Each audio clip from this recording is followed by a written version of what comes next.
All right, so let's just talk about what we've done today. I mean, I met you this morning. You went to the rookie meeting. Yep.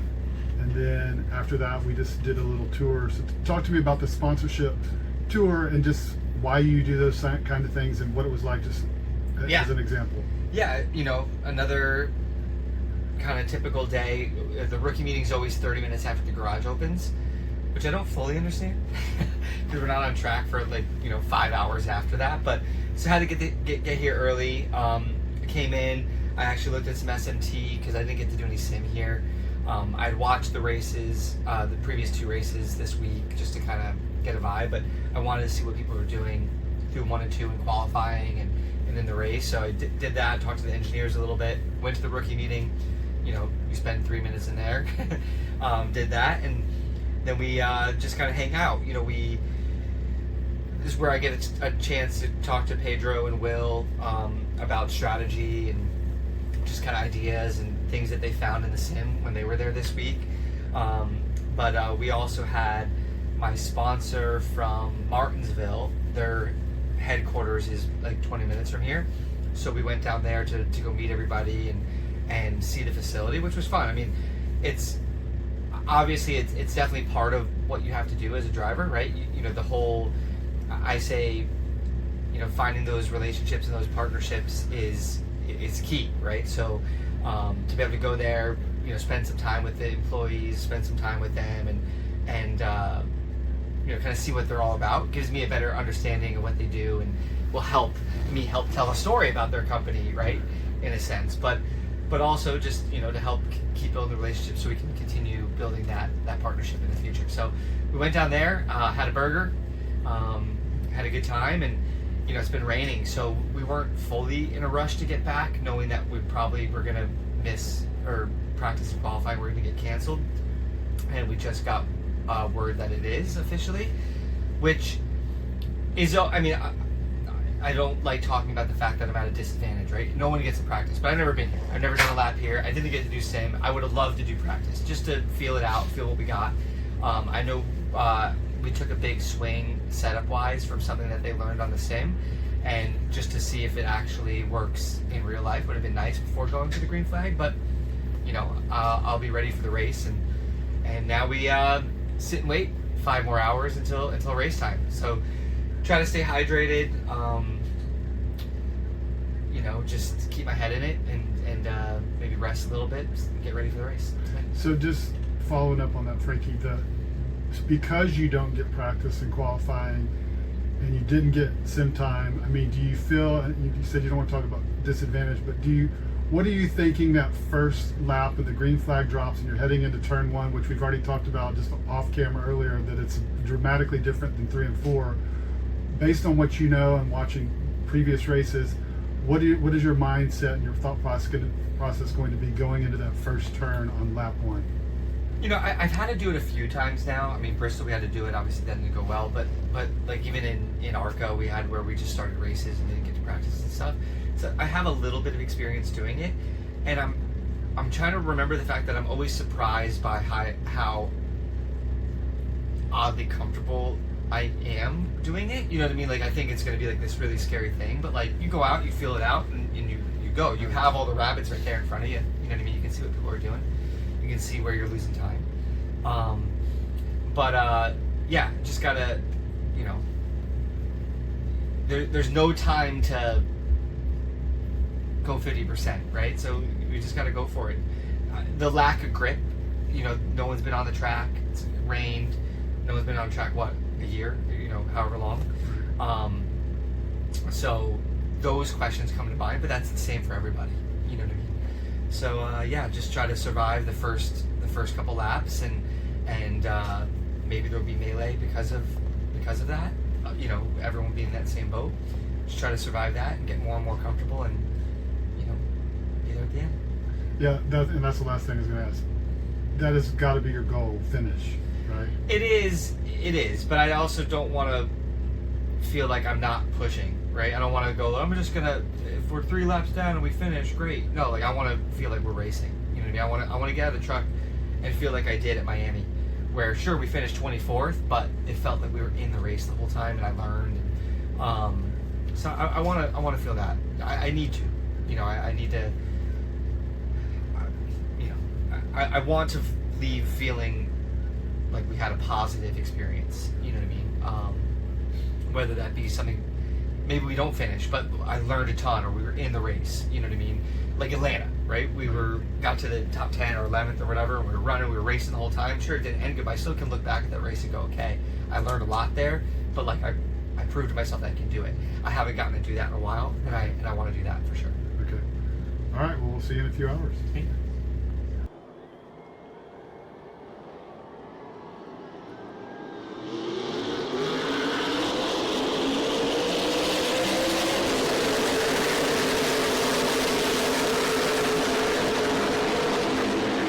Open the door up to try to get underneath him. This is as strong as I've seen Frankie run. He's mixing it up with some really good trucks here.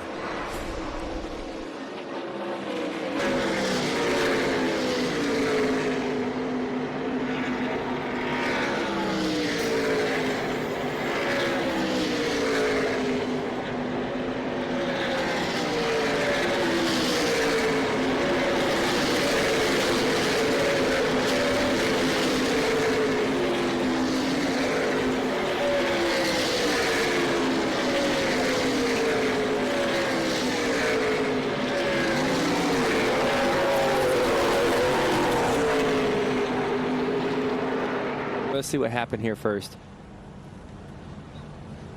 You see him up he's on the already in outside wall. There's Frankie. Oh, is that our buddy Frankie Muniz? Yes. Damn it! Fuck! Right front damage. Fuck! How do I fucking have this locked, man? I'm so tired of it! Shit! Keep our head on here, man. We're gonna get back to pit road and try to fix it. Done, bro. It's done. Fuck!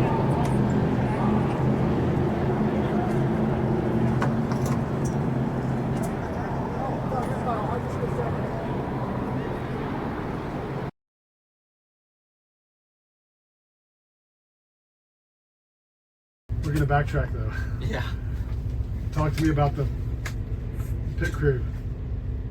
Flight canceled. What happened? Yeah, our pit crew, all the flights going into Dallas Dallas airport was on a ground stop, so our pit crew didn't make it, or at least we're going to be super delayed. I'm not quite sure who pit my car. You know what I mean? In the end, Right. They did a decent job. We didn't lose a ton on pit lane. But yeah, that's kind of how the night started, which I'm like, okay, great. But race starts. I felt I took it a little easy in the first couple laps just to kind of feel it out, but I was surprised by how slow everybody was. You know what I mean? Like, right. Like everybody in front of me, it just felt like nobody was really going. And because I felt like I was barely trying, and I was staying with them, and Right. but I was like, just get to that first competition caution, and then we'll go again. From then on, just got way more and more aggressive. Had some great battles, great moments in the race. 100%. It just I felt good. Like I felt really confident, and I needed that. Because like at Vegas, I didn't feel confident, right? Miami, I had a good race, or certain. Right. And then really since then, there hasn't been anything positive. So I yeah. saw on your radio that you talked to Todd Bodine before the race. Yeah. Kind of give me a sense to what that Yeah, was about. I raced him in the celebrity race the first year I ever did it. So we've known each other for 20-something years, and he always kind of comes over and gives me advice, or he's like, have you ever been here? I'm like, no. He's like, all right, my advice is there's just so little banking when you initially turn in that your car is going to be so loose. So he's like, almost diamond it, drive it straight line it in, so you're not loaded up when the banking comes in. So I was doing that, and then I have Will, my spotter, saying, hey, you need to arc it more. So I'm like playing with it a little bit, you know what I mean? But also with the track being so green, right, with there no rubber down or anything, I felt more confident just kind of staying safe in those first couple laps until some rubber got built up. But no, yeah, everybody talked a lot about this track, like, man, this one's so intense. Turn one, oh, you lose the grip so fast, you lose the car. to me, this was the easiest mile and a half we've gone to. I'm like, all right, I'm not winning races, but like, I felt really confident out there. Like, I wish we came back here, 100%. But yeah, I mean, you know, hopefully people saw that we had some good lap times and we were racing and, you know, making passes and stuff like that. But well, and that's kind of what most people just look at the end result, and I look like a loser again. Right, but the first stage you talked about before the competition caution, there was kind of like tiptoeing. You were unsure of yourself. Yeah, I just wanted to just make sure what we had and what it felt like, and just build confidence. Because knowing that the competition caution was going to come out 20, I knew I couldn't go a lap down, or shouldn't. You know what I mean? Right. So it's like there's no reason to overdrive and make a mistake early. You know, maybe that also comes with me being 39 years old. You know, I think more logically, which maybe sometimes isn't always the best. But on the restarts, like, I went for it. I was 3-4 wide. Like, we were, you know, I didn't get spooked. I kept my foot in it. And, you know, I was looking at the cars I was around. I'm like, man, I'm racing with Carson Hocevar. I'm racing with Nick Sanchez. I'm racing with guys that I shouldn't necessarily be racing with. And I was there with them. You know what I mean? So that felt good. But it once again, like Atlanta, I can talk about how good we ran until, you know, you look at the end result, and that's all that matters. And I just don't know why we don't get a break, you know. Well, and the restarts, I noticed on the restarts you were really starting to gain some positions on those. You were really aggressive. Yeah. And they were talking about on the radio, there was a couple restarts, like in that second stage, that you were really, you moved up. Yeah. So which that's been a probably the place I can work on the most. You know what I mean? I'm a little timid on the restart just because I don't know. Everyone's in a pack. I'm waiting for them to just start wrecking. You know what I mean? So I give myself like a little bit of space, but you can't. You know what I mean? You got to go. That's where everyone's bunched up. That's where you can make up the most positions. You got to go. And you know, I think I'm so used to having negative things happen to me now, right? That it's easier to keep my foot in it because I almost expect it to happen. But I'd rather wreck that way. Right. I'd rather wreck going, man, we were going for it and, you know, got taken out or whatever, got involved in something, than going like, I mean, we were going for it, but a right front tire blow, like, I don't know how the right front didn't blow when we did 80 laps, or, you know, 60-something laps on those tires because it was so tight. You know, I had so much wheel in it. We just stopped 10 laps in, like, I had so much grip. I think I did my fastest lap of the race, like, the lap before, you know what I mean? And, you know, for it to go with no warning, I don't know. But I don't want to be negative, and it's hard not to be, but I hate showing up just expecting things to happen to me. I hate it because it's hard to like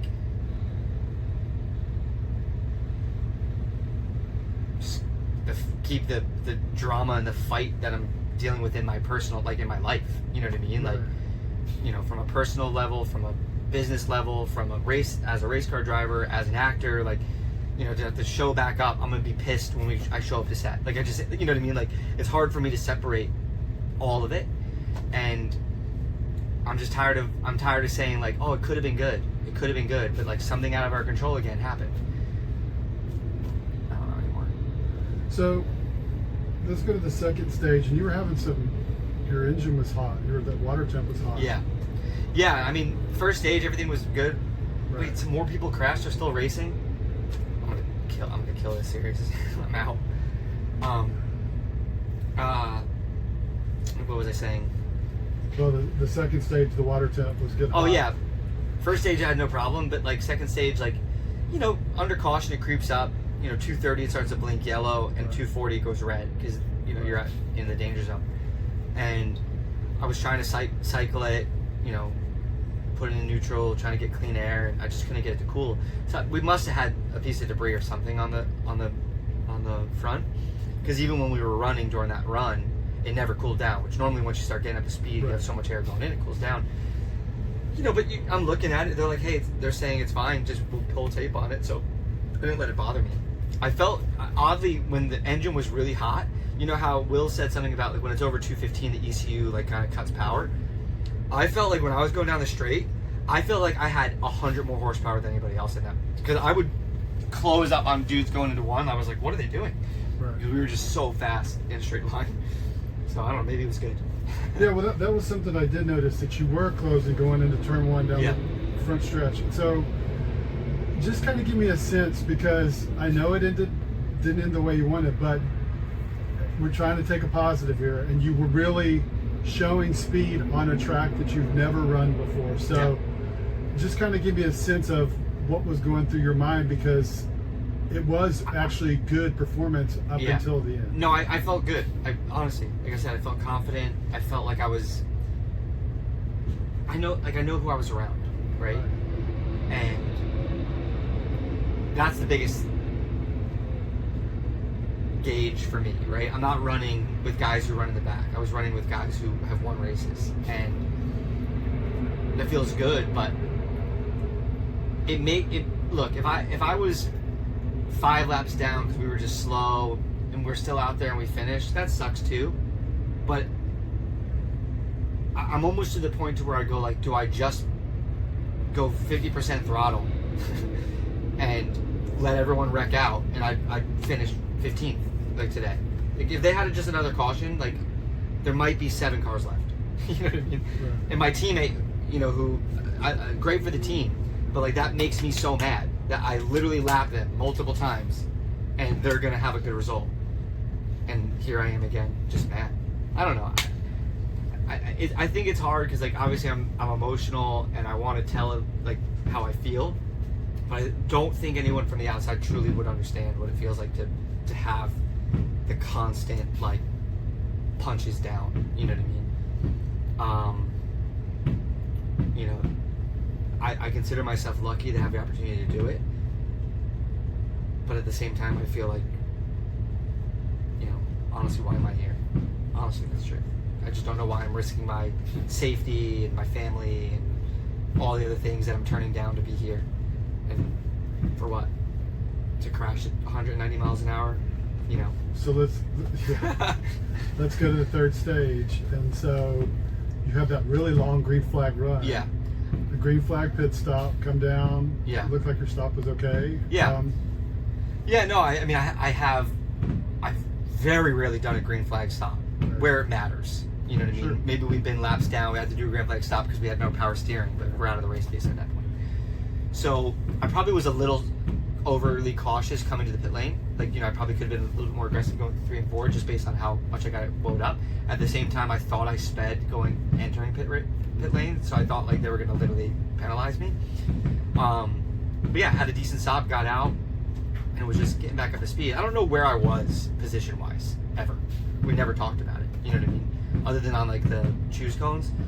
But I felt like, we lost a bit. We knew we were going to run long. Like, that was our thing, because we were hoping to get lucky with caution, right?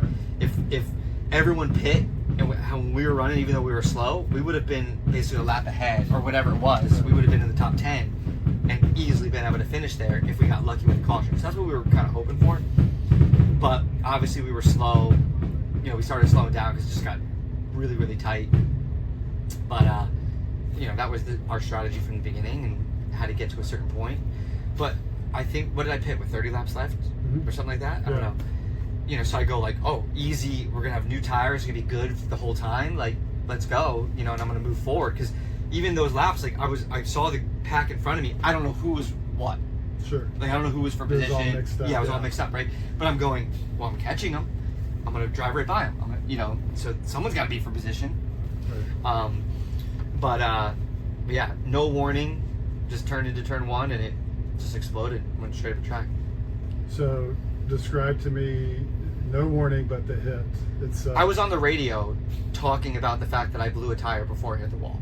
Like, you know what I mean? Like, so in my mind, it felt like a freaking eternity to make contact. But like, there's nothing you can do. You're going so fast, you're so loaded up, and then when you have that right front tire down, you have no grip. So like, I'm just on the brakes, like hoping that it's maybe just glances off. But then you hit and you're like, oh, like, people, I think, see people crash all the time, huge crashes, and they just climb out. It hurts. Like, like hitting a concrete wall, or even with the safer barrier at however fast I was going, maybe I was only going 130, because we slowed down a little bit. You go crash into a wall at 130, you tell me how it feels. You know what I mean? But I was so mad. Like, the minute I felt it go down, I was on the radio screaming. I was so mad. But so where do we go from what? I mean, you've described it, but just kind of tell me. Regroup, get ready for Kansas next week. This truck is fast. Right. This chassis 217 is good. I really wanted it for Kansas because now we go to basically our backup truck, which we don't know what we're gonna have, but I don't know. I just feel bad for the guys. They got to go fix a race car, to no fault of me, no fault of them.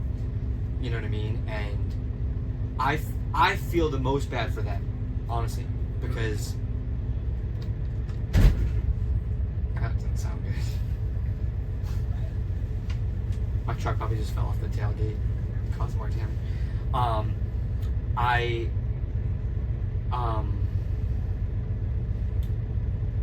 I feel bad for them because they put in so much time. We're a small team.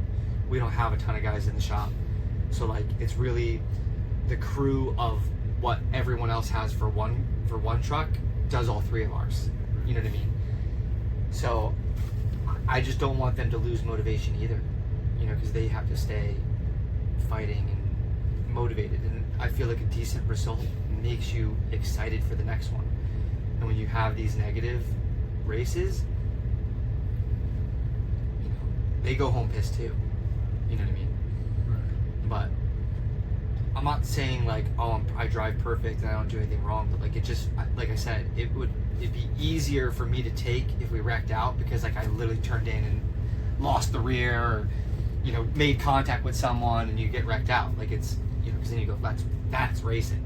I mean, this is too, but like, there's no way. Like if you look at my last, what's 8 plus 9 plus 8 this year? How many is that? 25 races. I finished 4. And I'm not trying to like toot my own horn. None of it has been our fault. None of it. That's a bad track record. Like that's hard to. But you know, people only see the end result, so they don't know like what happened, or where we were running, or what, you know, how positive it could have been.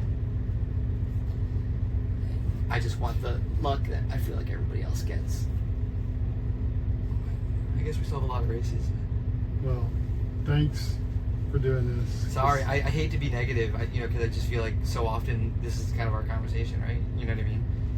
But I don't know. I'm passionate about it. I'm angry because I care. You know, because I want it. I want to prove that I can do this. And I don't know. It's hard when you just don't get to. You know. Right. All I want to do is finish.